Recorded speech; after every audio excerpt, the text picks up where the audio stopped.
Salut les amoureux du ballon, on commence cette revue de presse en France avec une bonne vieille habitude dont on se serait bien passé, les jeudis noirs des clubs français en Coupe d'Europe. Et on commence par l'AS Monaco battu par Ferencváros 1-0. Pour Monaco matin, c'est un véritable coup de massue qu'ont encaissé les Monégasques face aux Hongrois. Le club de la Principauté est 3ème de son groupe d'Europa League et va devoir cravacher pour espérer passer la phase de groupe. Ce n'était pas la soirée des clubs français hier soir puisque l'OGC Nice n'a pu faire mieux qu'un match nul un partout contre le Partizan Belgrade en Europa Conference League. Mais pour Nice matin, les Aiglons ont tenu le choc à Belgrade, ce qui n'a pas été le cas du Stade Rennais à domicile contre Fenerbahçe avec un match nul 2-2. Et comme le résume Ouest France, les Rennais ont été accrochés par le club stambouliote. Enfin, pour être complet sur les résultats des clubs français, le FC Nantes a littéralement coulé et fait naufrage à Bakou contre Karabag, comme l'écrit l'équipe dans ses pages intérieures. Bref, une soirée à oublier pour les clubs français. L'Espagne a connu meilleur sort avec ses clubs engagés en Europe hier, c'est le cas de la Real Sociedad qui s'est imposé 2-1 contre l'Omonia Nicosie. Pour l'édition basque de Mundo Deportivo, la Real est au sommet de son groupe d'Europa League avec 6 points au classement.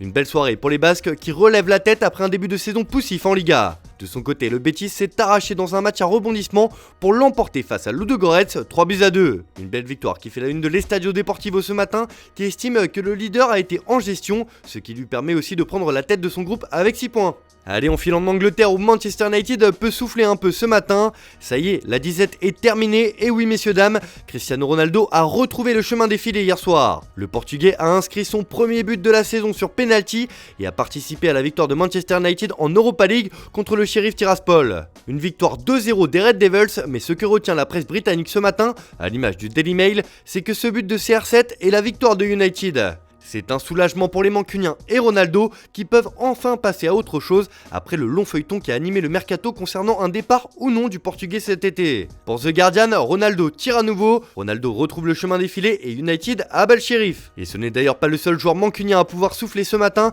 car Jadon Sancho aussi a marqué et il a lancé un message à son sélectionneur Gareth Southgate qui ne l'a pas sélectionné pour le prochain rassemblement de l'Angleterre. C'est ce qu'indique le Daily Mirror sur sa une, le buteur Sancho en mission pour prouver qu'il doit jouer à la Coupe du Monde après avoir été snobé par Southgate. Marcus Rashford aussi doit montrer qu'il peut avoir un rôle à jouer avec les Two Lions, c'est ce que lance le Daily Express. Rashford peut encore gagner sa place au Qatar, estime le journal. Affaire à suivre. Encore des résultats en Coupe d'Europe hier avec l'AS Roma qui s'est baladé sur sa pelouse face au HJK Helsinki 3-0. Pour Il Romanista, c'était 1-2, 3 étoiles. Le club de la Louve a relevé la tête après sa défaite 2-1 contre Ludogorets la semaine dernière, un succès qui permet à l'équipe de José Mourinho de s'installer à la 3ème place du groupe, à égalité avec Ludogorets donc, et à 3 points du Betis. Pour Il Corriere dello Sport, Dybala illumine la Roma. L'Argentin a été buteur juste après son entrée en jeu et a changé la phase de son équipe.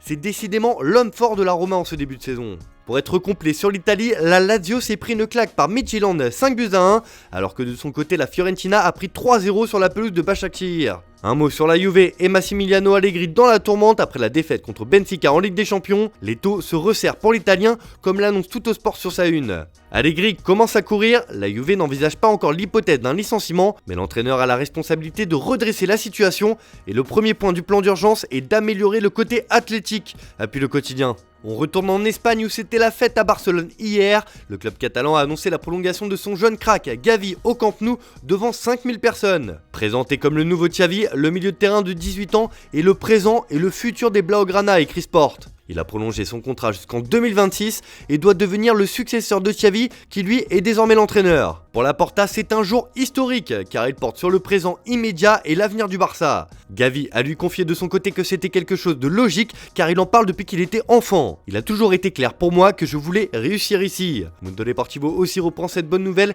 et notamment cette déclaration du crack qui veut réussir ici. Allez, on termine ce tour de la presse en France avec le journal Le Parisien qui revient dans ses pages intérieures sur l'affaire Pogba qui prend un nouveau tournant. Le quotidien rapporte que le frère de la pioche a un rôle très actif parmi les maîtres chanteurs. En garde à vue, Mathias Pogba a confirmé avoir pris l'initiative de tourner une vidéo mettant en cause son frère. Il est soupçonné d'avoir aidé des maîtres chanteurs à localiser le champion du monde. Les enquêteurs seraient certains que Mathias était présent avec les maîtres chanteurs au centre d'entraînement de la Juve en juillet dernier. En garde à vue, le suspect a reconnu assez maladroitement avoir pris seul l'initiative de tourner la vidéo qu'il a diffusée le 27 août. Il promettait dans celle-ci des révélations sur son frère qu'il accusait d'avoir fait appel à un marabout pour jeter un sort à certains de ses proches et à Kylian Mbappé en particulier, son partenaire en équipe de France. Une source proche du dossier rapporte que 3 des gardés à vue affirment avoir été eux-mêmes victimes de menaces d'autres membres de l'organisation, voire l'objet de faits plus graves. L'un aurait vu sa voiture brûler, un autre aurait subi une blessure par balle à la main. Une partie de ces faits aurait été filmée et montrée à la mère de Paul Pogba pour lui mettre la pression. Les enquêteurs ont par ailleurs découvert que certains des suspects avaient effacé de multiples données de leur téléphone. Bref, c'est une sombre histoire et elle est loin d'être terminée. Voilà, c'est tout pour aujourd'hui. Bonne journée à tous, merci de votre fidélité. On se retrouve en fin d'après-midi pour le JT Foot Mercato.